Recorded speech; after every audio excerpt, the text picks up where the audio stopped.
Hello చెప్పండి. అన్నా బాగున్నా అన్నా? అన్నా నేనన్నా అదే శ్రీశైలం వచ్చా కదా. ఎవరు? నేనన్నా ఏలియాని, అదే శ్రీశైలం వచ్చా కదా, అలాగే రెడ్డి సత్రం ఎదురుంటావు కదా.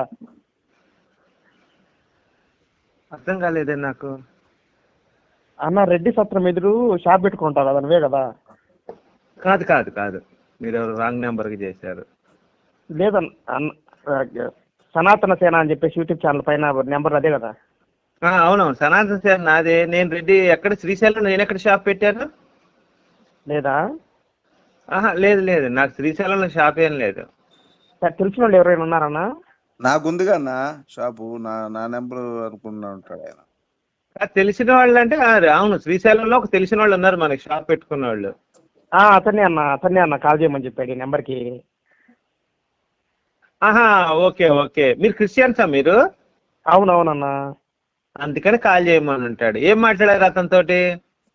నా ఏం మాట్లాడలేదు, కొంచెం అతని నెంబర్. అతని నెంబర్ అట్లా ఇవ్వను నేను అన్న. ఫ్రెండ్ అంటే తెలిసిన అన్న, అంటే నేను శ్రీశైలం వెళ్ళినప్పుడు పరిచయం అయ్యాడు అన్న బాగా. మీరు క్రిస్టియన్స్ కదా, మీరు శ్రీశైలం ఎందుకు వెళ్ళారు? పనుండి వెళ్ళాడు అన్న. అది ఏం పని తమ్ముడు, చెప్పాలి కదా నాకు. మీకు క్రిస్టియన్ నుండి శ్రీశైలం వెళ్ళకూడదు కదా మన బైబిల్ ప్రకారం. మన బైబుల్ ప్రకారమా? వెళ్తే తప్పేంటనా? ఒప్పుకోడు కదా. బైబుల్ చెప్పింది ఉండండి రాజుగా. బైబుల్ ఏం చెప్పింది? ఇతర దేవీ దేవతల విగ్రహాలు కానీ, వాళ్ళని పూజించే వాళ్ళు కానీ అసలు వాళ్ళ పేర్లు కూడా ఉచ్చరించకూడదు. నిర్గమాకాండంలో స్పష్టంగా చెప్పాడు. మనం బైబిల్ ప్రకారం బతుకుతున్నప్పుడు మనం బైబిల్ని అనుసరించాలి, బైబిల్ దేవుడు ఆజ్ఞలను పాటించాలి. కానీ నా ఇష్టం వచ్చిన నేను పోతాను, నువ్వు క్రైస్తవుడు ఎలా అవుతావు తమ్ముడు? లేదన్నా, నేను అట్లా అని నేను ఎప్పటికీ అలా ఫీల్ అవ్వను. క్రైస్తవుని అని అలా ఏమనుకోను. ఎప్పటికైనా కానీ దేవుడు ఒక్కడే అని ఫీల్ అవుతాను నేను ఎప్పుడైనా. తప్పు తమ్ముడు, ఆ దేవుడు ఒక్కడే అంటే ఎవరు? యెహోవానే కదా. యెహోవా దేవుడు కావచ్చు, శివయ్య కావచ్చు. నీకు ఒక మాట, నువ్వు బైబిల్ నమ్ముతావా మనస్ఫూర్తిగా? నేను అన్ని నమ్ముతా అన్న, నేను అన్ని మనస్ఫూర్తిగా అన్ని నమ్ముతా. సరే, ఒక మాట చెప్తా. ద్వితీయోపదేశకాండం 13:6-7-8 వచనాలు. నీ తల్లి కుమారుడే గాని, నీ సహోదరుడే గాని, నీ కుమారుడే గాని, నీ కుమార్తె గాని, నీ కౌగిటి భార్య గాని, నీ ప్రాణ స్నేహితుడే గాని, భూమి ఈ కొదలు మడుకొని ఆ కొదల మడుకు, నీ చుట్టూ నుండి జనులు దేవతలలో ఇతర దేవతలను నీవు పితరులు ఎరుగని ఇతర దేవతలను పూజించి రమ్మని రహస్యంగా నిన్ను ప్రేరేపించిన ఎడలా వారి మాట సమ్మతించకూడదు, వారి మాట వినకూడదు, వారిని కటాక్షింపకూడదు, వాటిని జాలి పడకూడదు, వాటిని మాటుపరచుటకు అవశ్యం వారిని చంపవలెను. ఇది మన బైబిల్ దేవుడు మనకి ఇచ్చిన ఆజ్ఞ తమ్ముడు. ఇది పాటించకుండా నా ఇష్టం వచ్చిన నేను బతుకుతానంటే అప్పుడు నువ్వు క్రైస్తవుడు అని చెప్పుకోకూడదు, సెక్యులర్ అని చెప్పుకోవాలి. అన్నా సెక్యులర్ అని చెప్పుకోవాలి. సెక్యులర్ అంటే అన్ని మతాలు సమానం అని నమ్మేవాడు.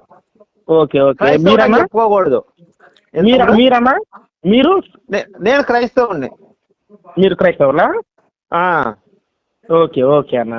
మరి అన్ని మతాలు సమానం అని అప్పుడు మీరు నమ్మాలి. సెక్యులర్ అని పెట్టుకోవాలి, క్రైస్తవులు అని చెప్పుకోకూడదు. ఇప్పుడు నేను క్రైస్తవుని తమ్ముడు, నాతో పాటు పాస్టర్ గారు ఉన్నాడు. పాస్టర్ గారు ఉన్నారండి లైన్ లో? ఆయన పాస్టర్ గారు. పాస్టర్ గారు, నాకు ఒక మాట చెప్పండి, అన్ని దేవుళ్ళు సమానం అని మీరు నమ్ముతున్నారా పాస్టర్ గారు? లేదు, మన యెహోవా దేవుడు ఏం చెప్పాడండి? ఎవరైతే ఇతర దేవుల్ని పూజింతుము రమ్మంటారో వాడిని అవశ్యము నరకవలనని చెప్పి మన యెహోవా దేవుడు చెప్పాడు కదా. అది మీరు వచనం చదివింది కరెక్టే. అది మన అన్నదమ్ముడు గాని, మన అక్క చెల్లెలు గాని ఎవరైనా గాని చంపాల్సిందే. మరి ఇతను వేరే దేవుళ్ళు కొలుస్తున్నాడు కాబట్టి ఈయన మీకు బంధువు అయినా దర్శనం చేసుకుని వచ్చాడంటే అండి, ఇతన్ని క్రైస్తవుడుగా మనం ఎలా అంగీకరిస్తామండి? మనకి మరియమ్మ కత్తి అందుకో ఏసేటి వెయ్యాలా? ఎట్లా పోతాడు ఇతను శ్రీశైలము? అదే తమ్ముడు, ఇప్పుడు చెప్పు తమ్ముడు, ఎవరు కూడా నువ్వు చేసిన పని యాక్సెప్ట్ చేయరు. అసలు నీకు ఎవరు చెప్పారు శ్రీశైలం వెళ్ళమని? సార్ శ్రీశైలం వెళ్ళింది దర్శనం కోసం అని చెప్పేసాడు కాదన్నా వెళ్ళింది. అక్కడ టీ షాప్ పెట్టుకొని ఆ శివరాత్రి అప్పుడు ఆ వారం రోజులు అక్కడే ఉండొచ్చా? సిగ్గుండాలి తమ్ముడు, మనకి సిగ్గుండాలి. ఎందుకనలా? ఎందుకో చెప్తాను నేను తమ్ముడు. అక్కడెక్కడికో వెళ్ళి వాళ్ళ దగ్గర పెట్టుకునే బదులు మన చర్చి దగ్గర పెట్టుకో టీ షాపు. మనోళ్ళు వస్తారు, మనోళ్ళు తాగుతారు, మనోళ్ళు డబ్బులు ఇస్తారు, మన డబ్బులతో మనం బతకాలా? అక్కడ అక్కడ వచ్చే భక్తులు వాళ్ళ డబ్బులు మనం ఎందుకు తమ్ముడు? అసలు వాళ్ళ దేవుడినే మనం నమ్మనప్పుడు వాళ్ళ డబ్బులు మనకెందుకు, మన బతుకు తెరువు ఎందుకు? ఆ, ఎంత అవమానం తమ్ముడు ఇది. నిజంగా మన దేవుడు నువ్వు అవమానపరిచినట్టు, మన దేవుడు మనల్ని బతికించడం చేత కాదా? ఆలోచించు ఆ, నువ్వు, ఆలోచించు, అవునా కాదా? అవునవునులే. మన దేవుడు మనల్ని బతికించాలి తమ్ముడు. ఇప్పుడు ఎట్లాగంటే మన ఇప్పుడు ఎన్ని చేసుకున్నా కానీ కూటి కొరకే కదా. ఏమండి కూటి కొరకు దేని కొరకు? ఫస్ట్ దేవుడి కోసం బతకాలి మనం. ఆ, ఫస్ట్ మనం బతకాల్సింది దేవుడి కోసం, మన ప్రభువు కోసం మనం బతకాలి. ఆ, తర్వాతే కూటి కోసం గాని, భార్య కోసం గాని, బిడ్డ కోసం గాని. ఆ, ప్రభు ఏం చెప్పాడు? అందరికంటే నన్నే ఎక్కువ ఇష్టపడి నన్నే ప్రేమించమని చెప్పాడు. అవసరమైతే అందరిని వదిలేయమని చెప్పాడు. ఆ. లేదు మరి మరి కదా. అట్లా అన్నప్పుడు మరి మీరు ఇట్లా మాట్లాడుతున్నప్పుడు సార్, ఆ, ఆ. మరి గోపి సనాతన సేన అని ఎందుకు పెట్టారు మరి? అది నాది పాత అకౌంట్ అది.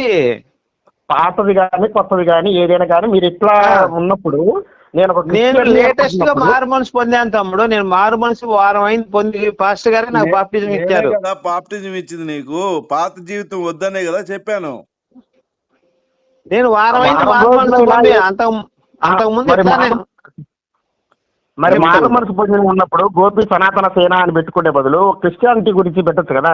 ఎట్ట పెడతావు తీసేస్తున్నాను తమ్ముడు? తమ్ముడు. నేను ఇప్పుడు క్రిస్టియన్ ఒప్పుకోను. గురించి మాట్లాడు. ఇప్పుడు మేము ఇద్దరం అదే డిస్కస్ చేస్తున్నాం. నువ్వు టయానికి కాల్ చేసావు. ఆయన అంటాడు ఈ గోపి ఆ. సనాతన జైన తీసేసి ఏసయ్య రక్తం అని పెట్టండి ఛానల్ అంటున్నాడు. అదే చేస్తున్నాం. ఇప్పుడు మేము ఇద్దరు డిస్కస్ చేస్తున్నాం. మధ్యలో మీరు చేశారు ఫోను. యేసు ఎట్లా కట్టడే కాదు. చెయ్యం. యేసు నమ్ముకో ఉన్నది అమ్ముకో అని చెప్పేసి ఒక ఛానల్ పెట్టండి అని చెప్పాను నేను. ఆ. ఏంటి ఏంటి ఏంటి ఏంటి ఏంటి ఏంటి మీరు రాగ మాట్లాడుతున్నారు? ఇప్పుడు బాగా మాట్లాడి యేసు నమ్ముకో ఉన్నది అమ్ముకో అని పెట్టారా? తప్పు ఏమన్నారు? యేసును నమ్ముకో. ఇంకేంటంటే తప్పండి అలా మాట. ఏం మాట్లాడారు మీరు? మాకు కూడా రాంగ్ గా అనిపించింది.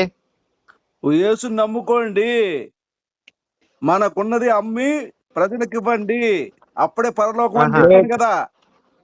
సరే ఇప్పుడు అవన్నీ కాదు తమ్ముడు. దేనికి కాల్ చేశావు నువ్వు చెప్పు. అతను వదిలేసి అతను చెప్పు తమ్ముడు. ఏంటి ప్రాబ్లం ఏంటి నీకు ఇప్పుడు? అదే అన్న కొద్దిగా ఆయన ఏం చెప్పాడంటే ఈ నెంబర్ కాల్ చేయటము నేను లిఫ్ట్ చేస్తాను అన్నాడు. ఆ, ఆ. అందుకని చెప్పేసి కాల్ చేశాను నేను. ఇప్పుడు శ్రీశైలంలో షాప్ పెట్టావా నువ్వు? అవును, అంటే షాప్ కాదు, ఓన్లీ వారం రోజులు ఉండేళ్ళు వచ్చాడు సీక్రెట్స్ మాదిరిగా పెట్టుకొని. ఆహాహా. ఎవరిని అడిగావు అక్కడ? నేను కూడా ఏమన్నా పెట్టుకోవాలనుకున్నా తమ్ముడు. ఎట్లా అక్కడ ఎవరిని అడగాలి? అట్లా నాకేం తెలుస్తున్నా, మేమేదో గంగా సోదరుని కాడ పెట్టుకుంటేటోళ్ళము. చిన్న టిఫిన్ లో పోసి పెట్టుకున్నావా లేకపోతే షాప్ లాగా ఓపెన్ చేసావా? లేదన్న, చిన్న టిఫిన్లో 5 లీటర్ల క్యాన్ ఉంటుంది కదా, దాంట్లో. వచ్చినాయా మరి డబ్బులు ఏమన్నా? ఏం వచ్చాయన్న, 10,000 వచ్చాయిలే కానీ ఆ అన్న కొంచెం ఆయన నెంబర్ ఏమన్నా ఇచ్చేదేమో, కొద్దిగా ఆయనకి ఏమన్నా కలుపుతాయేమో, ఆ అన్న గురించి మాట్లాడదామా, ఆ అన్న చెప్పాడు ఆయన, అందుకని కాల్ చేస్తున్నా నేను. ఏం చెప్పాడు? గత 4 రోజుల నుంచి కాల్ చేస్తూనే ఉన్నాను ఈ నెంబర్కి నేను. నేను బిజీగా ఉంటాను తమ్ముడు. చర్చికి వెళ్ళేటప్పుడు. కానీ నేను సండే చేసావా? సండే చేశానో చేయలేదన్న, చూడలేదు. సరే ఒక నిమిషం లైన్ లో ఉండు, అతను కలుపుతాను. కలపనా? కాదండి, వీళ్ళు ఇట్లా గుళ్ళ దగ్గర టీ పెట్టుకుంటా ఉంటే మన దేవునికి అవమానం కాదా అండి? మీరు భలే బాగా మాట్లాడుతున్నారు పాస్టర్ గారు. ఇందాక ఏమన్నారు? యేసు నమ్ముకో ఉన్నది అమ్ముకో అది అని చెప్పారు.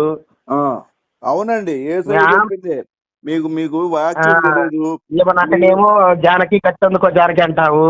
మరియమ్మ కత్తందుకో అన్న, జానకి కాదు. అదే సినిమా డైలాగులో వాడుతున్నారు కదా పాస్టర్. వాడాలి కదా. మీరు అన్యుల దగ్గరికి వెళ్ళి ఎలా చాయ్ పెడతారండి? మన దేవుడి నామాన్ని ఎందుకు మీరు ఆ విధంగా అబ్బాస్ పాలు చేస్తున్నారు?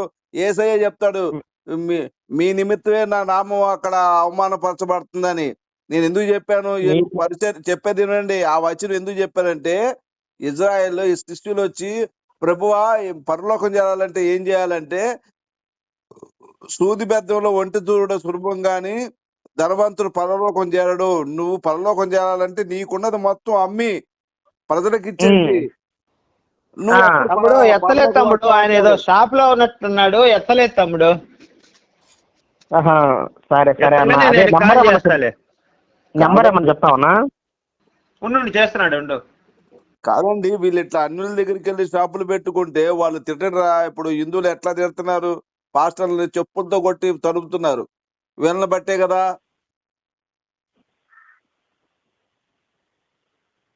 మేము ఎంత చెప్పినా కూడా వీళ్ళు వినరండి. బైబిల్ అసలు పాటించరు వీళ్ళు. మీరు పాటిస్తున్నారు కదా పాస్టర్? అవును, ఏ హిందూ దగ్గరికి వెళ్ళి ఏది అమ్మనండి. నేను క్రైస్తవుడి ఏది దగ్గరే వెళ్తాను, చాయ్ తాగినా క్రైస్తవ దగ్గరే తాగుతాను. తాగండి, అదేలే ఆయన క్రైస్తవులు. కొంచెం బిజీగా ఉన్నాడంట ఆహా. తమ్ముడు. అన్నా ఆయన కొంచెం బిజీగా ఉన్నాడట. ఒక అర్ధగంట అయి చేస్తా అన్నాడు. ఆయన చేసినప్పుడు నీకు కలుపుతాను. సరే సరే అన్న. పాస్టర్ గారు చెప్పండి. ఇట్లా చెప్పడం కాదు పాస్టర్, ఇది ఇప్పుడు మీరు బైబిల్ గురించి ఇన్ని వాక్యాలు చెప్తున్నారు, ఇంత చెప్తున్నారు, ఇది పలానా వచనంలో ఉంది, పలానా కాండంలో ఉంది అని చెప్పేసి పర్టికులర్గా చెప్తే మేము చూసుకొని చెప్పి నమ్ముతాం కదా మేము కూడా. నేను వచనాలు కూడా చెప్తా తమ్ముడు. మీరు నీకు చెప్పారు కదా వచనాలు. నిన్న సంచి, ఒక నిమిషం ఆగు. నిన్న సంచి తెచ్చే కదా, అది తీసురా. ఏది అవన్నీ చూసుకొని చెప్తారా? పక్కన పెట్టుకొని బుక్. ఇప్పుడు కాదయ్యా, అదే పక్కన బైబుల్ అందరికి గుర్తుంటది కదా. నేను వచనాలు అవునవును, అదే పక్కన బుక్ పెట్టుకొని చూసుకొని ఏదేది అని చెప్పేసి ముందే ప్రిపేర్ అయ్యి రాసుకొని చెప్తారా మొత్తము? నువ్వు పని చేయి. అవసరం లేదు తమ్ముడు. తమ్ముడు నీకేం కావాలి చెప్పు, నేను చెప్తాను. నీకేం కావాలి తమ్ముడు? కాదనా ఇప్పుడు అడిగింది చెప్తావా మరి? తెలిస్తే చెప్తాను. ఏముంది, అన్ని తెలియాలని లేదు కదా తమ్ముడు అందరికి. అదే నేను చెప్పేది. ఎన్నుండి చెప్తున్నాడు, ఒక 4-5 బాగా బట్టి పట్టుకొని నేర్చుకొని పలానా వచనం ఇది, పలానా ఇది. ఒక మాట చెప్పనా, ఏ పాస్టర్ అయినా చేసేది అంతే.